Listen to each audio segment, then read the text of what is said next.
Yeah, just a quick review of the Soloever knee brace. So this brace is made specifically for people that are having some kind of knee problem or they're having knee pain. And the idea here is that you put on the brace and it's supposed to support the joint and the muscles around your knee and also restrict your knee motion a little bit. So that way your knee has a chance to rest, recover, and it doesn't get so overstressed as you do things. So a few points about this particular brace. It is made of 94% nylon. Which I think is a big plus because nylon is a very durable material, and I expect this brace really to last quite a while then because of that. It has a mesh design also, which means that it has good breathability. Because if you're wearing this a lot, especially people have a tendency to wear these things when they're going to be really active, like they're out playing sports or doing a lot of activities outside or something. Especially in the summer months, as you're doing things or playing sports, you're going to get sweaty, and then the brace is going to pick up sweat, and then after a while it's going to start to smell, and then you have to wash it. So anyway, it's best just to start with a highly breathable fabric first. You don't have to deal with that as often. Anyway, other things you can do for your knee pain. If you have knee problems, I'm just getting this from Bulletproof Your Knee. This is one resource. If you have any kind of knee problem, make sure you're strengthening your quadriceps muscle. Your quadriceps muscle, I'll show you a picture here, is a big muscle on the top of your leg. Yeah, here we go. So this is your quadriceps. Call it quad because it's made up of 4 different muscles, but collectively it's called like the quadriceps or the quads. And there's your kneecap for reference. So it sits right on top there. This is a big stabilizer of your knee.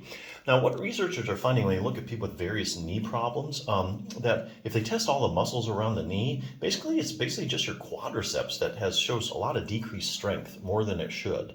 And sometimes if they do CT scans, they look at cross-sectional area of the muscle, they find it's smaller than normal. So the quadricep muscle is the big problematic muscle when you're having different kinds of knee problems, such as knee swelling. This is another study demonstrated that even if you have as little as 20 milliliters of fluid in your knee, which is just over a tablespoon, it's enough to decrease the strength of your quadriceps muscle. So if you have any kind of chronic, say acute swelling or chronic swelling, it could take its toll on your quadriceps strength. Knee injuries in the quadriceps.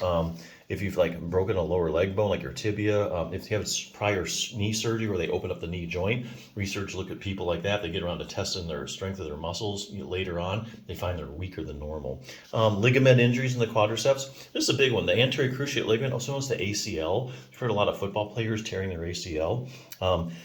Here's one study looked at people that completely ruptured their ACL. They found that strength of the quadriceps muscle, just the quadriceps, none of the other muscles, injured was decreased by 25 to 30%. So that's a big hit in your knee stability. 25 to 30% less quadriceps strength. That's going to make it hard to get better and get pain-free. Same thing like the posterior cruciate ligament, medial collateral ligament, same kind of problem. Knee pain in the quadriceps. They find if you have knee pain, your quadriceps strengths are weak. Quadriceps is weak. Knee arthritis in the quadriceps. Here's an interesting one. So if you Google knee arthritis and quadriceps, you're going to find that basically all the studies are showing that if you have knee arthritis, you probably have weak quadriceps muscle. And likewise, a lot of randomized control trials out there showing that if you take a group of people with just you take it with knee arthritis and you go ahead and you strengthen their quadriceps muscle, the knee pain starts to go away. And even more than that, a couple of these studies I've read, they're actually showing that the stronger your quads are, the least progression of knee arthritis you have. So you make your quad stronger, your knee arthritis is going to progress as much. It's real interesting.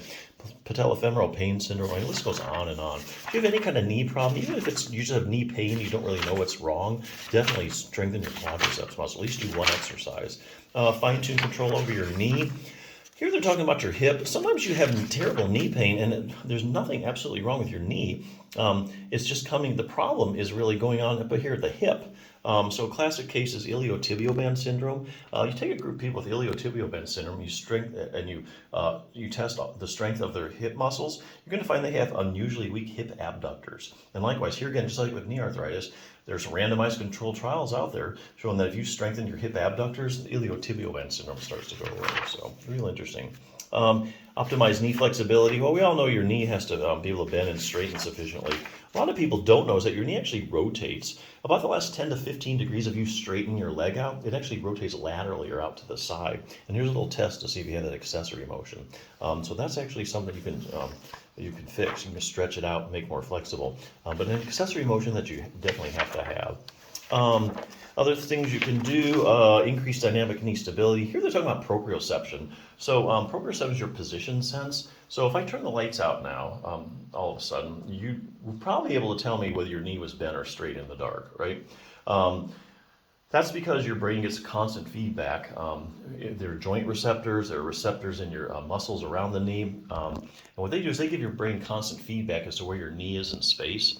So that way you know where your knee is. What they find, if researchers get around testing proprioception with people with various problems, knee problems, and they find that the proprioception is decreased. So it's not like these people don't know where their knee is, but it's just not as good. The proprioception is not as good as it should be. And that has implications. Like, for instance, let's say you're stepping in a hole, or off a curb and unexpectedly, because when your foot hits, it's going to jar.